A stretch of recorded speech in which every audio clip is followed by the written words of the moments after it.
Trouvé en Afrique centrale, au Cameroun.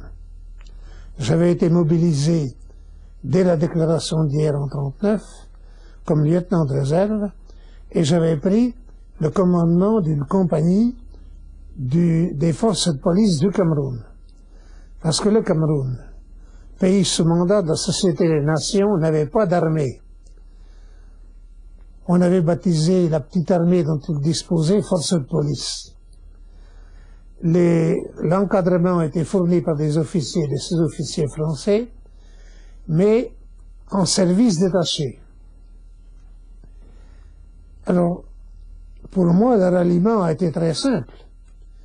Ça aurait été beaucoup plus difficile si je m'étais trouvé dans la tourmente qui a balayé l'Hexagone au mois de mai-juin 1940. Donc c'est aussitôt que vous avez décidé de continuer le combat. J'ai décidé de continuer tout de suite, même avant l'effondrement, même avant l'appel du général de Gaulle. Ça vous étonne bien, c'est bien simple. J'avais commencé mes études supérieures en Allemagne.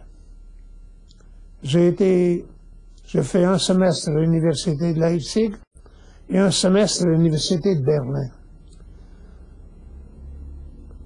J'étais parti en Allemagne très jeune, aussitôt après mon bachot, parce que dans ma tête, j'imaginais que pour l'avenir de l'Europe, il était nécessaire d'arriver à une réconciliation franco-allemande.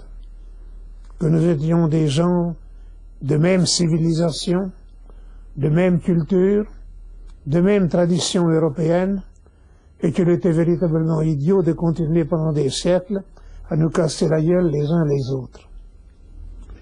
Mais en Allemagne, j'ai vu naître et se développer le mouvement nazi.